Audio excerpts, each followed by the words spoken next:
This is Rachna. This is Rajshekhar, NTV Chief Editor and CEO. Today, it is my honor to interact with a significant leader who has positioned India on a global stage. Prime Minister Shri Narendra Modi ji has been significant in transforming India's digital landscape and crucial in shaping its external affairs. His leadership embraces technology, enhances governance with massive digital initiatives. Deeply rooted in reviving and preserving the rich heritage of Indian culture, he is a visionary with a modern outlook and a global leader par excellence in economic development. He is a rare blend of technology, innovation, and tradition in his governance. Pradhan Mantri ji, Namaste. नमस्कार जी। We are from NTV, Bhakti TV, and Vanita TV from the Telugu states. Thank you so much for taking your time out and during this busy election schedule. मेरा ये सौभाग्य है कि मुझे पहली बार आपके यहाँ इंटरव्यू करने का मौका आ रहा है। Thank you, sir. Thank you, sir. इसके लिए हैदराबाद से यहाँ तक आए, तेलंगाना से, तो ये मेरे लिए बहुत खुशी की बात है। Diving into the first question, prime minister साहब, आपका असेसमेंट क्या है? अभी तक 3 फेसेस हो गया, तो what do you have to say about that? देखिए, 3 चरण का चुनाव, कुछ लोग मतदान के आंकड़ों पर अटके हुए हैं, लेकिन मैं इस चुनाव में अरिथमेटिक से ज़्यादा केमिस्ट्री देख रहा हूँ, और ये केमिस्ट्री इतनी पावरफुल है, ये नतीजे बताएंगे। पहले चरण में मैंने कहा था कि विपक्ष पस्त हो चुका है। दूसरे चरण के बाद मैंने कहा था अब ये ध्वस्त हो चुका है, और तीसरे चरण में मैं कहता हूं कि अस्त हो चुका है, और जनता जनार्दन भारतीय जनता पार्टी के प्रति आश्वस्त है। ये मैं इन तीनों में देख रहा हूं। 3 चरणों के प्रचार में मुझे कई रैली करने का मौका मिला, कई रोड शो करने का मौका मिला, मीडिया के मित्रों से भी छुट-फुट बात होती रही। मैं 14 का चुनाव भी देखा है, 19 का भी देखा है।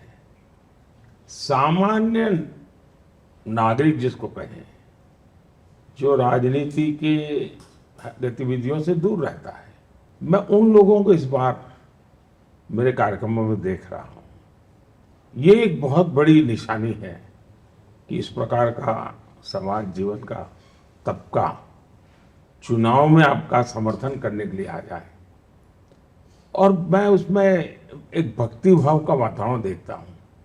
उसमें भारत भक्ति नजर आती है, समाज भक्ति नजर आती है, यानी एक प्रकार से political awareness at grassroot level पर ये चुनाव में नजर आ रही है।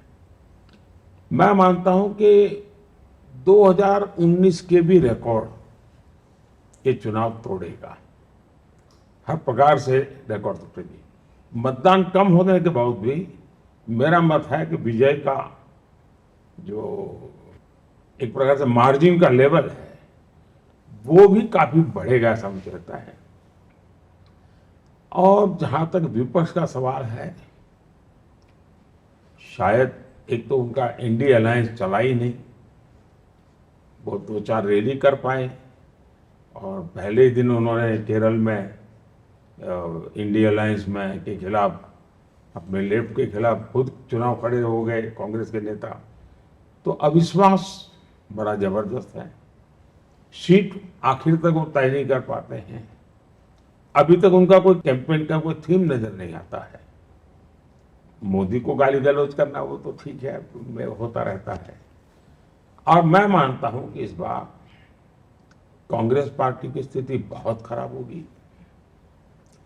ओवरऑल इंडिया अलायंस एक प्रकार से पूरी तरह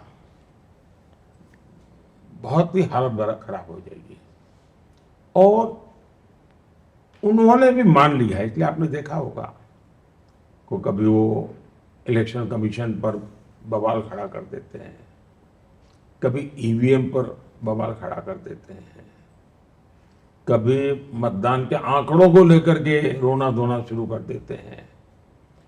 और ना मुझे लगता है कि उनकी शक्ति इलेक्शन कैंपेन में जनता के पास मुद्दे लेकर के जाने के बजाय उनकी पूरी रिसर्च टीम इस बात में लगी है कि हारने के बाद ठिकरा किसके सर पर फोड़े, ईवीएम पर फोड़े, इसी पर फोड़े या अपने साथियों पर फोड़े। तो वो अभी उस व्यूह रचना में लगे हुए हैं। Sir, Ayodhya Ram Mandir fulfills a 500-year-old dream. And उस दिन प्राण प्रतिष्ठा का दिन आपका फीलिंग क्या था? ये आपने बहुत मुझे भावुक कर देने वाला सवाल पूछा है। सर, जिस दिन मुझे ट्रस्टी सब मिल करके आए थे निमंत्रण देने के लिए, राम जन्मभूमि का जो लोग संभालते हैं, तो मैं खुद बहुत ऑनर फील करता था कि मेरा सौभाग्य है कि इतने बड़े महत्वपूर्ण अवसर में मुझे साक्षी बनने के लिए अवसर मिलेगा। फिर मैंने अपने कुछ परिचित लोग थे जिनसे मैंने पूछा कि अगर इतना बड़ा काम है, 500 साल के बाद हो रहा है, अनेक पीढ़ियों के सपने इसमें समाहित हैं, तो ऐसी स्थिति में मैं अपने आप में एक बहुत जिम्मेवारी अनुभव करता हूँ। और मैं एक पीएम के नाते या एक पॉलिटिकल वर्कर के रूप में जाने के बजाय साथ अर्थ में इस देश के एक सामान्य नागरिक के तरह इस देश की महान परंपरा संस्कृति के प्रति समर्पित व्यक्ति के रूप में जाना चाहता हूँ। तो मैं मन से बाकी चीज़ों से कट ऑफ होना चाहता हूँ और मैं मन से उससे जुड़ना चाहता हूँ। कुछ साथियों ने मुझे सुझाव दिया अनुष्ठान वगैरह के लिए, फिर मैंने अपने आप तय किया कि इन्होंने जो गाइडलाइन दिया है, लेकिन मैंने उससे भी कुछ ज़्यादा ही करना तय कर लिया। वो जो 11 दिन मेरे अनुष्ठान के थे, वो एक अलग ही भक्ति भावना में मैं डूबा हुआ था। एक आध्यात्मिक चेतना का मैं अनुभव कर रहा था। मैं जब साउथ में गया अलग अलग मंदिरों में, तो मैं कुछ अलग ही फील करता था और मैं बहुत पूरा भक्ति भाव से पूरी तरह रम गया था। मैं कह सकता हूँ मैं राम में रम गया था। जिस दिन ये अवसर आया, मैं अयोध्या पहुंचा और एक पल पल मेरे मन में एक अलग ही भाव जगता था। और प्रत्यक्ष में जब रामलला की मूर्ति के सामने खड़ा रहा, उन आंखों की चमक, एक निर्दोष चेहरा, एक हल्की सी मुस्कान, यानी ऐसा लग रहा था कि सचमुच में 500 साल का सपना इसमें मुझे प्रतिबिंबित हो रहा था। मैं बड़ा भावुक था। मेरे पास उस परिस्थिति का वर्णन करने के लिए शब्द तो नहीं है, लेकिन उनकी आंखें, उस पूरा व्यक्तित्व मुझे जीवंत लग रहा था। जैसे हम बात कर रहे हैं, जैसे हम कुछ उनकी तरफ से कोई संदेश आ रहा है, हम उस संदेश को स्वीकार करने के लिए जैसे तड़प रहे हैं। एक ऐसा नाता था और बीच में कोई कर्टेन नहीं था। हम एक बहुत बड़े लोग हैं जो शायद इसको मैं समझा नहीं पाऊंगा, कभी भी नहीं समझा पाऊंगा जो मैं फील करता था। मैं अभी भी दोबारा एक बार गया था, तो जो ट्रस्ट के नियम उस प्रकार से मैं गर्भगृह में तो नहीं जा सकता था, वहीं से बाहर रह करके मुझे पूजा करनी थी। लेकिन इस बार भी गया तो मुझे वही दृश्य आ रहा है जो पहले दिन मेरे मन में था। मुझे ये ध्यान ही नहीं रहा कि मैं आज ये दिन बदल चुका है, मैं कई महीनों के बाद आया हूँ। मैं उसी में फिर से एक बार खो गया। बड़ी भक्ति भाव से जो कुछ भी कर सकता हूँ कर करके मैं, और जब मैं इस प्रकार की स्थिति में होता हूँ, मैं कुछ मांगता नहीं। मेरे मन में 140 करोड़ देशवासी होते हैं, उनका कल्याण होता है, मेरे देश का कल्याण होता है। और मुझे लगता है कि जब मुझे वहाँ ट्रस्टियों ने बताया कि साहब यहाँ लाखों लोग आते हैं, यात्री बहुत बड़ी मात्रा में आते हैं, लेकिन 20-30% ऐसे यात्री होते हैं जो एक एक खंभा पकड़ करके रोते हैं। बोले हम उनको खंबे से छुड़वा करके दूर करना हमारे लिए मुश्किल हो जाता है। शायद ही कोई होगा जिसके आंख में आंसू ना आते हो, यानी एक बहुत बड़ी भावुकता का वहाँ वातावरण होता है। तो वहाँ जो वॉलंटियर्स हैं उनके लिए भी सबको संभालना बड़ा मुश्किल हो रहा है। एक अलग ही वातावरण है। You have constructed the magnificent Kashi Vishwanath corridor in Varanasi and revitalized the city. Is this model you intended to adapt for the development of other religious sites in country? पहली बात है कि मैंने नहीं किया है, मैं कौन होता हूँ करने वाला। ये परमात्मा की कृपा से होता है आपका नेतृत्व है। और जनता जनार्दन भी ईश्वर का रूप है। जब उनकी इच्छाएं तीव्र हो जाती हैं, उनकी आकांक्षाएं तीव्र हो जाती हैं, तो एक नई ऊर्जा, नया सामर्थ्य पैदा होता है। तो मैं शायद निमित्त बना हूं, शायद माँ गंगा ने मुझे इसलिए काशी बुलाया होगा और मैं वहां गया। मेरा गुजरात का अनुभव रहा है लंबा अरसे का। हमें टूरिज्म को डेवलप करने के लिए बाहर के किसी मॉडल की तरफ देखने की जरूरत नहीं है। दुनिया को देने के लिए, दिखाने के लिए हमारे पास बहुत कुछ है। अब जैसे G20 समिट हुई, 200 से ज्यादा मीटिंग हुई और दुनिया के G20 से जुड़े हुए टॉप जो नीति निर्धारक टीम होती है, ऐसे कम से कम हर देश से 300 लोग भारत आए होंगे। उन्होंने भारत के अलग अलग भाग, उनको पता ही नहीं था कि हिंदुस्तान इतना विविधताओं से भरा हुआ है, इतनी खुशबू है, इतनी महक है, इतनी चमक है, पता ही नहीं था।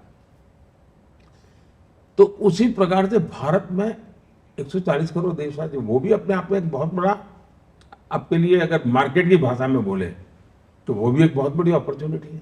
लेकिन हम लोगों ने इस पर ध्यान नहीं दिया और उसमें से हमने कई रिफॉर्म किए हैं।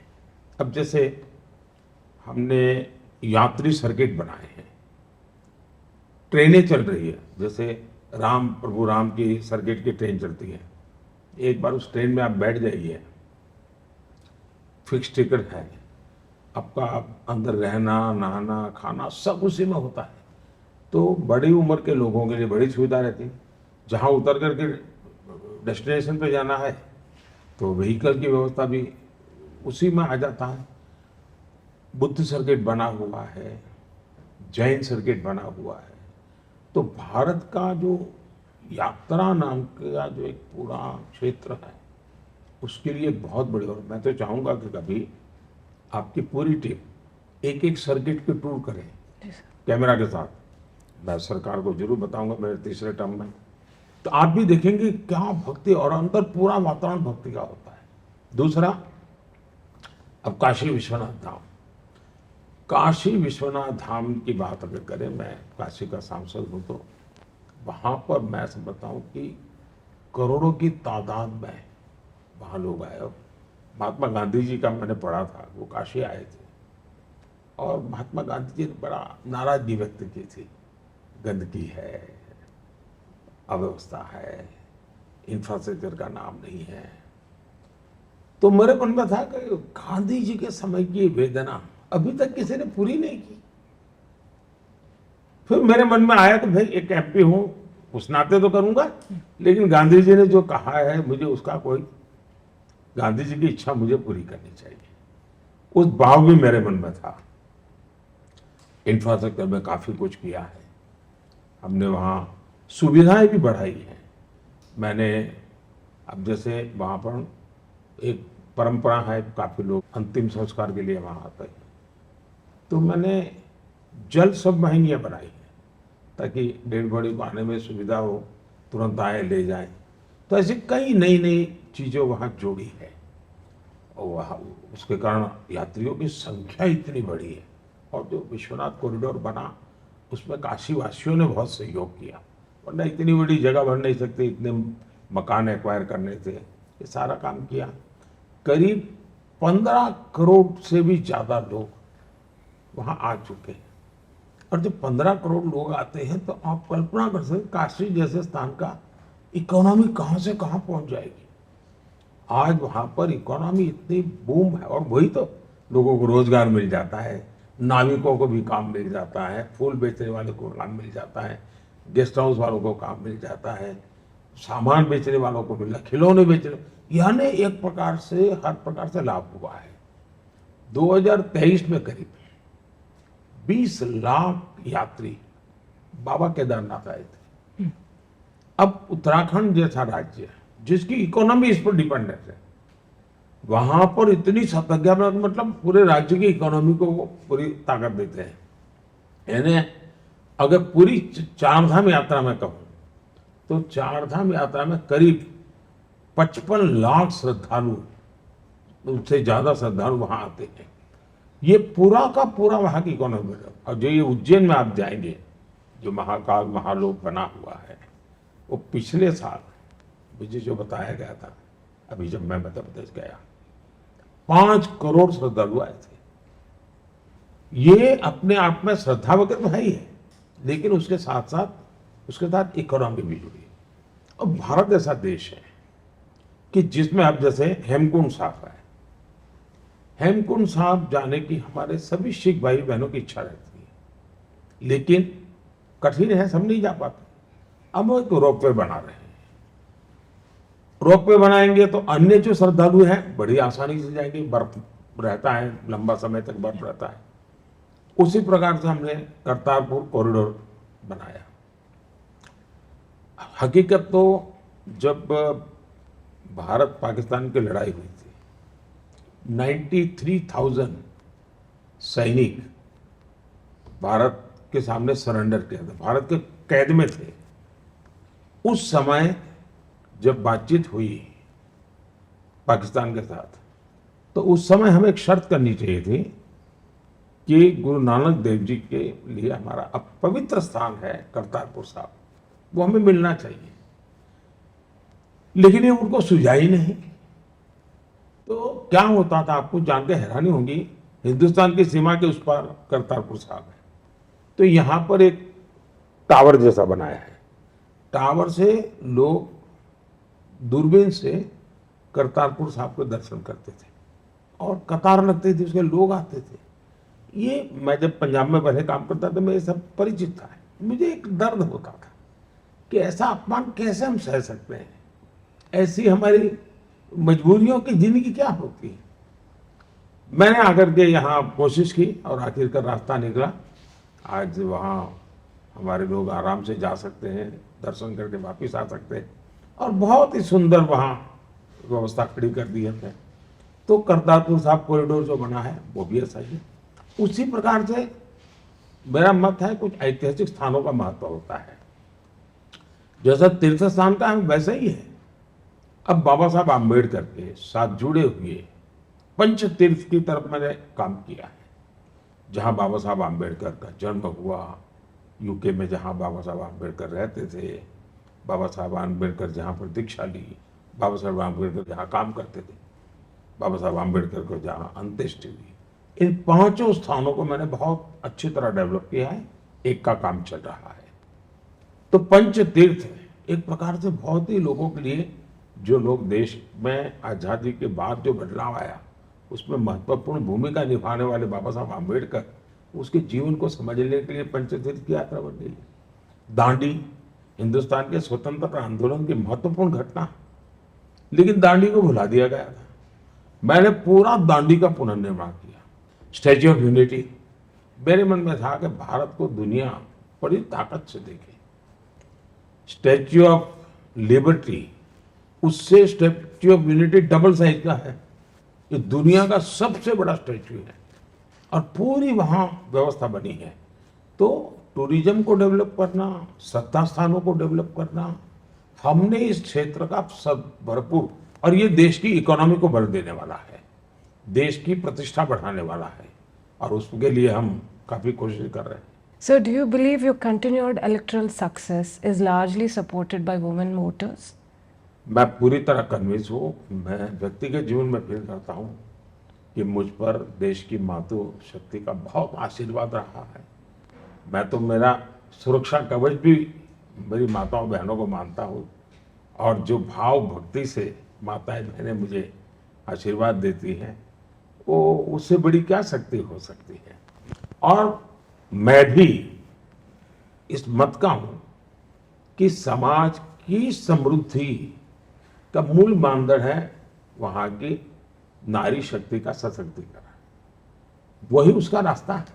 और इसलिए मैंने एक आर्थिक दृष्टि से भी इसका महत्व देखा। अब आपको एम्पावरमेंट ऑफ विमेन करना है तो आपको पहले उनकी जो छोटी छोटी जरूरतों के लिए वो डिपेंडेंट है उसमें से उनको मुक्त करना चाहिए। आप हैरान थे, हमारी माताएं बहनों के पास शौचालय नहीं था, चूल्हा गैस के लिए बड़े बड़े सिफारिश लानी पड़ती थी, गरीब के पास घर नहीं था।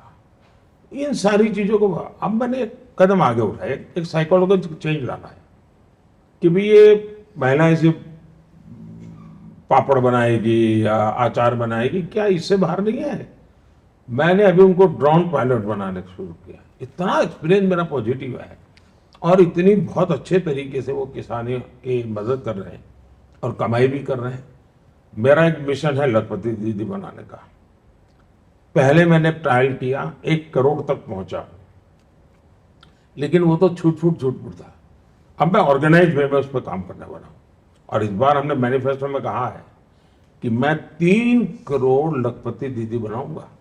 यानी ये लखपति दीदी वो गांव में छोटे मोटे काम करते हैं उन लोगों में से है। यानी एक प्रकार से भारत की इकोनॉमी को बड़ी ताकत मिलेगी। मुद्रा योजना में 70% उसके जो बेनिफिशियरी हैं वे विमेन है जो एंटरप्रेन्योरशिप में आए। सेल्फ हेल्प ग्रुप की अपनी एक ताकत बढ़ी और सेल्फ हेल्प ग्रुप को मैंने पैसा ज़्यादा देना तय कर दिया, बिना गारंटी देते हैं। और मेरा आनंद ये है कि कोई एनपीए नहीं होता है, जितना लोन लेते हैं समय के पहले दे के जाते हैं। पार्लियामेंट के अंदर नई पार्लियामेंट बनी तो मेरे मन में था नई पार्लियामेंट में पहला काम कौन सा करूं, तो मेरे मन में स्वाभाविक मेरे देश की माताएं बहनें आई और भारत की संसद ने सर्वसम्मति से पहला कानून पास किया, वो नारी शक्ति वंदन अधिनियम, महिलाओं के लिए आरक्षण का काम किया। तो मैंने नए संसद के भवन को भी देश की नारी शक्ति को समर्पित करते हुए प्रारंभ किया।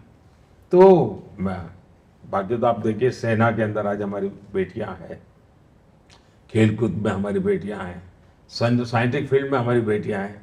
चंद्रयान की बात हो और इसलिए मैंने वहाँ नाम भी क्या रखा, शिव शक्ति, जहाँ हमारा चंद्रयान लैंड किया शिव शक्ति। तो मेरे जो भाव विश्व है उसका प्रगटीकरण हर क्षेत्र में अलग अलग प्रकार से होता है। उसमें मेरा जो मातृशक्ति के प्रति मेरा श्रद्धा भाव है वो प्रकट होता है। Sir, BJP and TDP are a part of NDA. Do you still consider YS Jagan an ally in Andhra Pradesh? मैं नहीं मानता हूँ कि आंध्र में वर्तमान सरकार दोबारा जीत सकती है। काफी कुछ आर्थिक रूप से बहुत ही हालत खराब है वहाँ की और उसका प्रभाव नीचे तक है। जगन हमारे पॉलिटिकल एलाय कभी नहीं रहे हैं। पार्लियामेंट में तो मुद्दों के आधार पर समर्थन वगैरह मिलता रहता है और हम पहले भी विरुद्ध में ही चुनाव लड़े हैं, हम कभी साथ में चुनाव नहीं लड़े हैं, हम आमने सामने ही रहे हैं और हम एक प्रकार से चुनाव में हमेशा प्रतिद्वंदी हैं।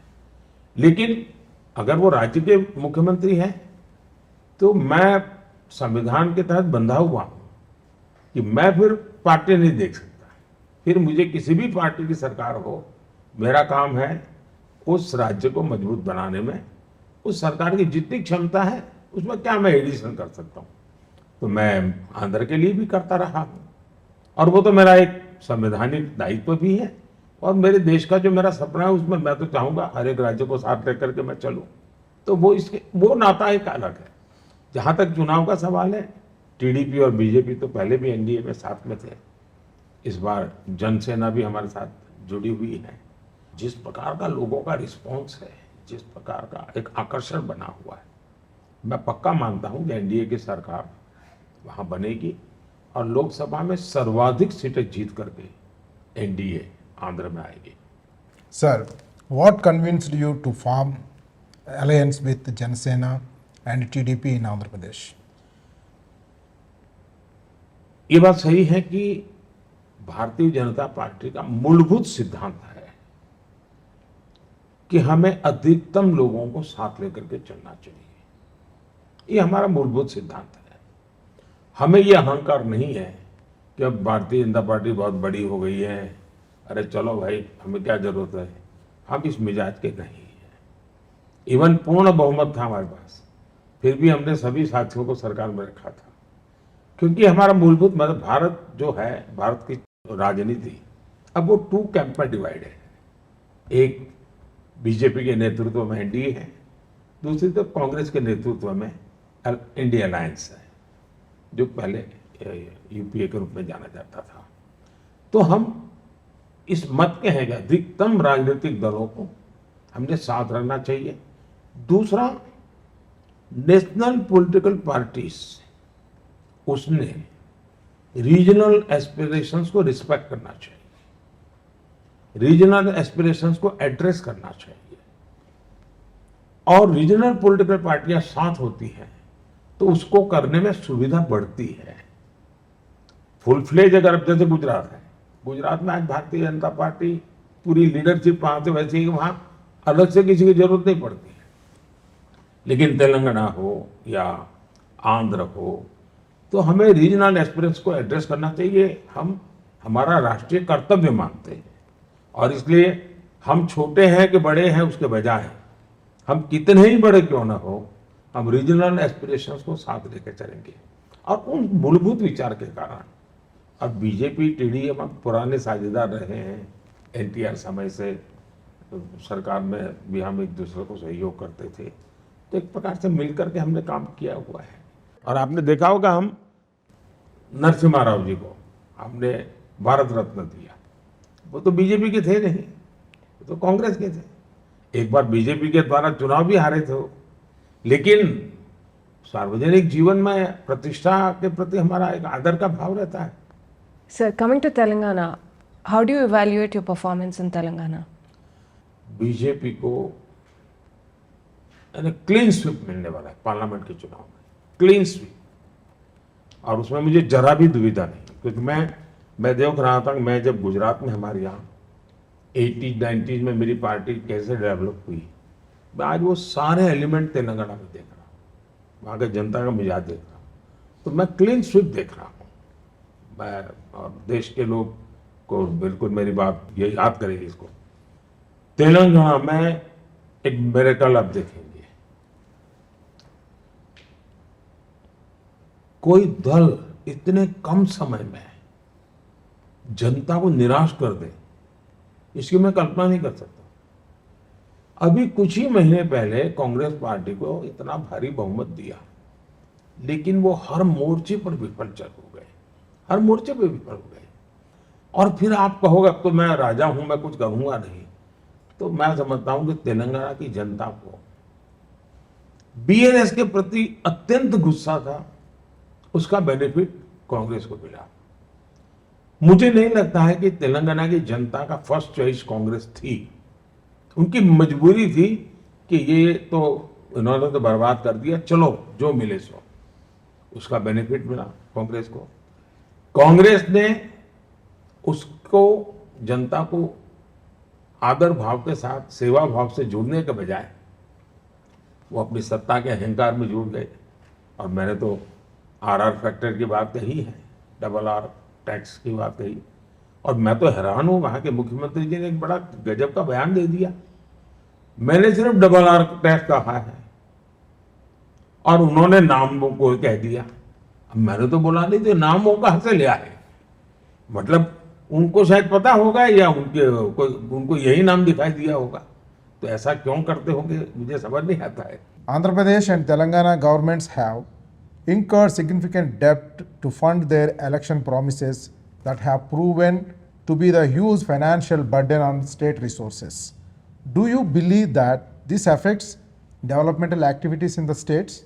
मैं मानता हूं कि वहां आज ऐसी स्थिति है कि सरकार के पास उन राज्यों के लिए कोई विजन ही नहीं है।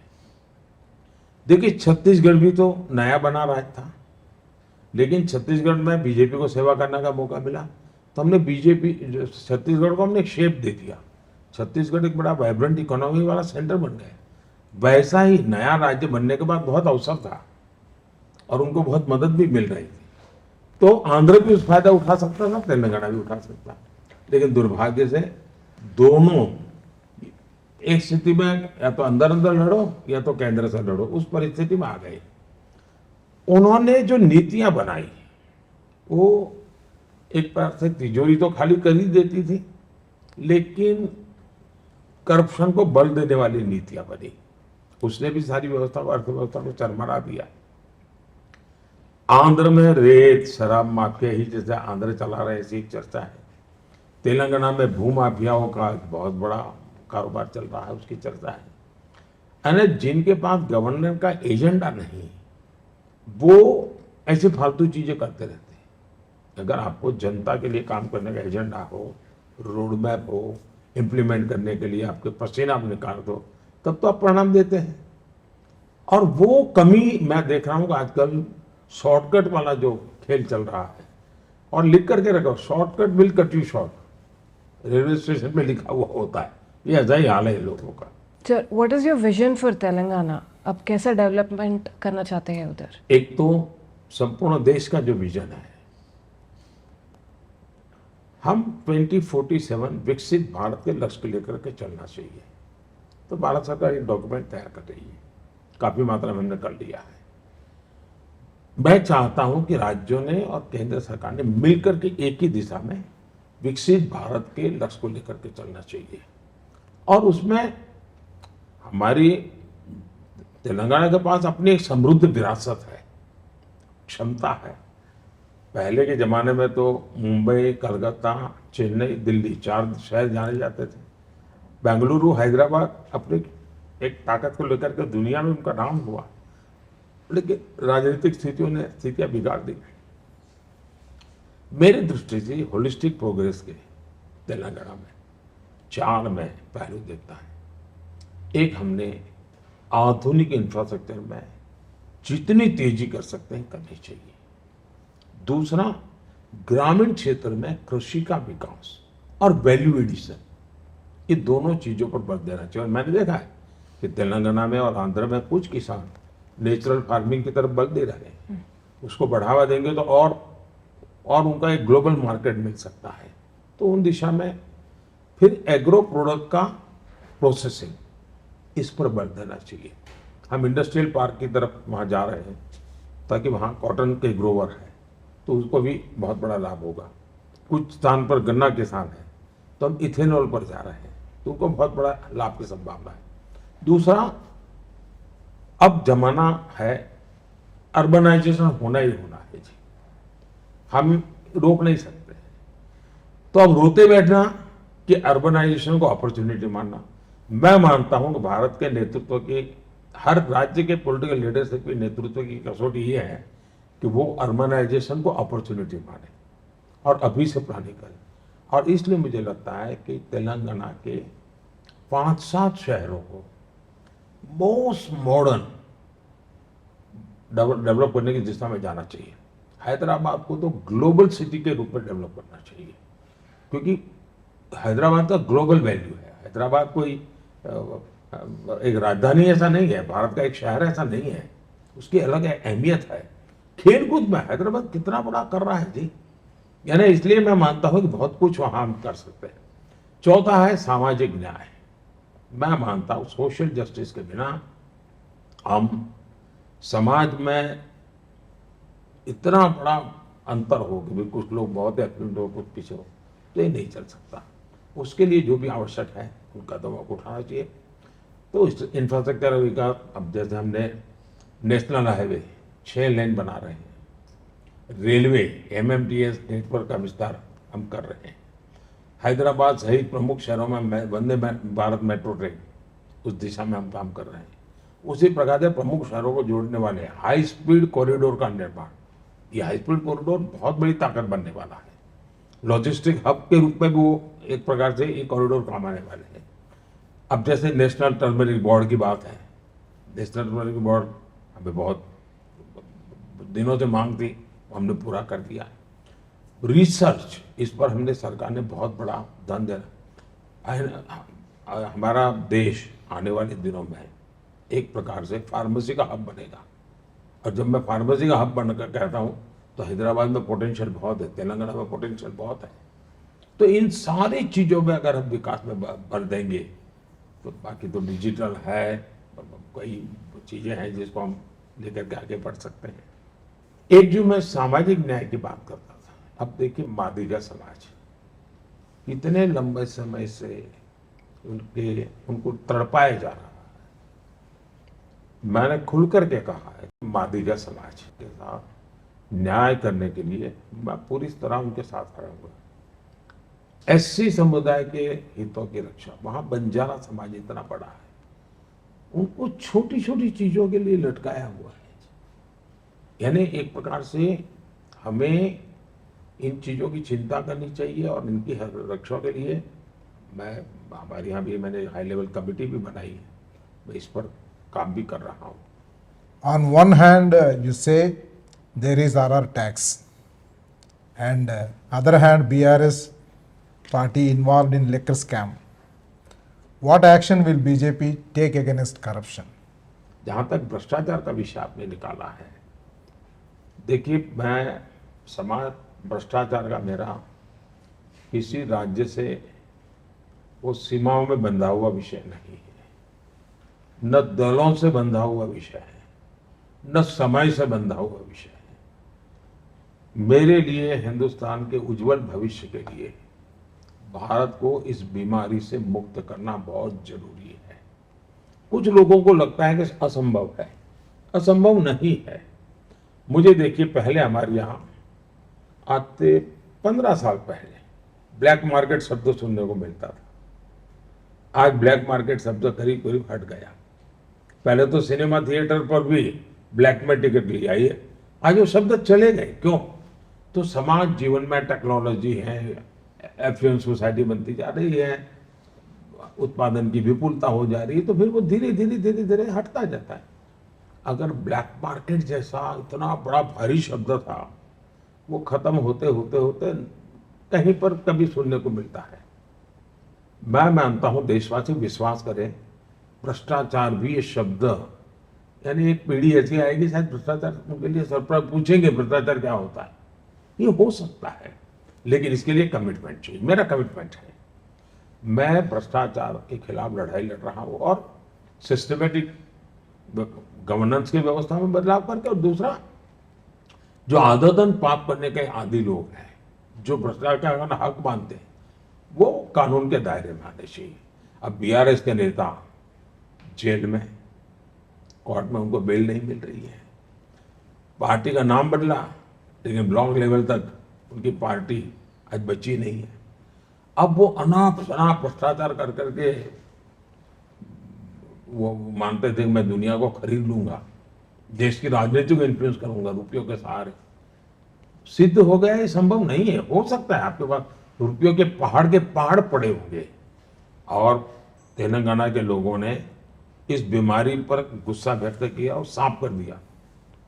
परिवारवाद, इसके प्रति देश का बहुत रोष है, क्योंकि परिवारवाद देश के टैलेंट को पूरी तरह नकारता है।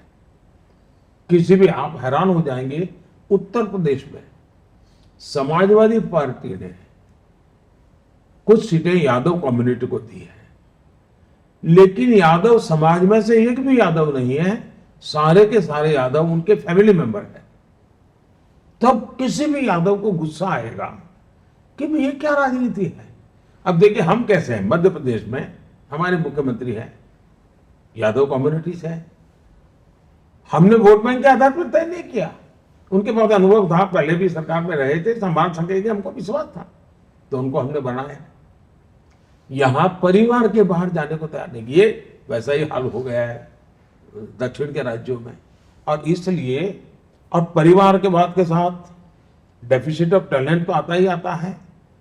उनकी सब चीजों में कमियां बुराइयां उजागर होती, क्योंकि घर में ही सब छुपा देते हैं, भ्रष्टाचार उसी में पनपता है जी। तो ये सारी एक प्रकार से बहुत बीमारी फैल चुकी है जी। और मैं उसके खिलाफ कठोर कार्यवाही करता ही रहूंगा। जो भी कानून की मर्यादा में होगा वही मैं करता हूं, और उसके कारण मुझे मेरी आलोचना होती हो, कोई कहे कि भाई हम विंडिक्टिव है, यानी मैं किसी गांव में डॉक्टर को अरेस्ट कर लूं तो मैं विंडिक्टिव नहीं हूं, लेकिन पॉलिटिकल व्यक्ति को अरेस्ट कर मैं विंडिक्टिव हूं। ये क्या तर्क है? हमने जितने केसेस किए हैं ना, ओनली 3% पॉलिटिशियन है, 97% अलग लोग हैं जी। So, before we conclude, I would like to ask you about something I believe that is close to your heart, Man Ki Baat, which has brought you very close to the common people of India. What is your inspiration behind this? दरअसल इसके पीछे एक sparking point है मेरे। हुआ था ऐसा कि जिस दिनों अटल जी की सरकार थी और अटल जी की सरकार ने न्यूक्लियर टेस्ट किया था, मैं उस समय हिमाचल में भाजपा का काम करता था, तो मैं ट्रैवल कर रहा था, तो वहाँ रास्ते में ढाबे पर मैं चाय पीने के लिए रुका। वहाँ थोड़ी ठंड भी होती है, काफ़ी पहाड़ों में था मैं। तो जो छोटे से ढाबे वाला था वो नाच रहा था, और उसने जो भी बेचारा बेचता था उसमें से मिठाई का जो कुछ भी उसको था मेरे मुंह में नहीं था पहले। अरे मैंने कहा भाई जरा शांत होकर के बताओ मुझे क्या है। तो बोले आज भारत ने बम फोड़ दिया। क्या बम? अरे बोले साहब देखिए रेडियो सुनिए, रेडियो पे आ रहा है। मैंने उस दिन फील किया रेडियो की ताकत क्या है। मेरे मन को वो बात छू गई थी। ये रेडियो एक बहुत बड़ा जनता से जुड़ने का साधन है। जब मैं यहाँ आया तो मेरी टीम के लोगों ने थोड़ा इसको वर्कआउट किया, उसको थोड़ा सिस्टमेटिक प्रोफेशनली कैसे किया जा सकता है। फिर मेरे कुछ उसमें बातें थी। मैंने कहा एक, मैं मन की बात करूंगा तो रेगुलर करूंगा, तो ऐसा नहीं कि मेरा मूड कर गया करूंगा, यानी रिलीजियसली मैं उसको करूंगा। That was my one point, और मैंने वो किया। हर महीने लास्ट रविवार को करना। चुनाव था तो मैंने सामने से कहा कि भाई मैं अब तीसरी टर्म में ही करूंगा, मैं प्रधानमंत्री के बनने के बाद चुनाव एक बार समाप्त हो जाए उसके बाद मैं करूंगा, तब तक नहीं करूंगा। तो मैं डिसिप्लिन भी फॉलो करता हूँ। दूसरा मेरा आग्रह था, मैं इतने बड़े महत्वपूर्ण माध्यम का उपयोग मेरी सरकार की वाहवाही के लिए नहीं करूंगा। यानी मेरा बिल्कुल ही रेड लाइन है, मेरे इस सरकार के कार्यक्रमों और सरकार के वाहवाही के बिल्कुल नहीं करूंगा।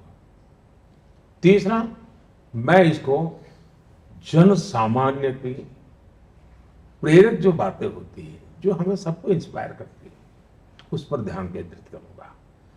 और लोग मुझे चिट्ठियां लिखते हैं, बहुत लाखों चिट्ठियां आती हैं, और मैं सच बताता हूँ मेरा देश इतना समृद्ध है, जो कहते हैं ना भारत बहुरत्ना वसुंधरा है, गांव गांव में से रत्न है जी, क्या कुछ नहीं करते। मैं मन की बात में तो बहुत कम बातें बता सकता हूँ, मैं 30 मिनट का मैंने समय रखा है, लेकिन जब मैं वो पढ़ता हूँ या उसमें से जानकारी लेता हूँ, मुझे ऊर्जा से भर देती है जी, मेरे लिए वो इंस्पिरेशन बन जाता है। अच्छा, वो गांव में वो महिला, अभी मैं एक महिला को मिला, मेरा इलेक्शन टूर में जा रहा था, तो एक फल बेचने वाली माँ है, नाम था मोहिनी गौड़ा, वो सफाई के लिए बहुत काम करती है। तो मैंने इच्छा व्यक्त की थी कि मैं जरा उनके दर्शन करना चाहूँगा, तो मैं उनको प्रणाम किया कि माई क्या इंस्पिरेशन है आपका। तो ये मेरे मन में रहता है कि जो समाज के लिए अच्छा काम करते हैं, तो इसका बड़ा मतलब है कि भाई ये जो छवि है कि राजनेता ही देश में काम करते हैं, ऐसा नहीं है। तो ऐसे बहुत लोग हैं जी जिनको मेरे मन में इनके प्रति बड़ा आदर होता है। तो उनकी बात मैं दुनिया को बताता हूँ, और मैं जब बताता हूँ तो उसका एक मान्यता बढ़ जाती है कि मतलब कि मेरे पास एक पद है। लेकिन सचमुच में भारत के पास ये इसने एक वातावरण बनाया है, जैसे स्वच्छता के विषय को मैंने मन की बात में कि मुझे बहुत बल मिला, क्योंकि मुझे पता चलना है वो तो बहुत काम कर रहे हैं लोग, तो उनकी बात बताने लगा। मैंने एक बार मन की बात में सेल्फी विद डॉटर कहा, डॉटर के प्रति हर घर में गर्व होने लगा। अरे मेरी बेटी के साथ मैं अपनी सेल्फी करूं तो पूरी साइकी बदल देता है ये। और कुछ लोगों ने बहुत बड़ी रिसर्च की है, कुछ यूनिवर्सिटीज ने रिसर्च की है कि ये मन की बात का सोशियो रिफॉर्म की दृष्टि से क्या एक इंस्ट्रूमेंट है। तो मैं इसको एक बड़ा अपना पवित्र काम मान करके करता हूँ। प्रधानमंत्री जी, मुझे बहुत अच्छा लगा, मेरे पास समय कम था। Thank you for valuable time. Thank you for your time. Thank you, PMC sir.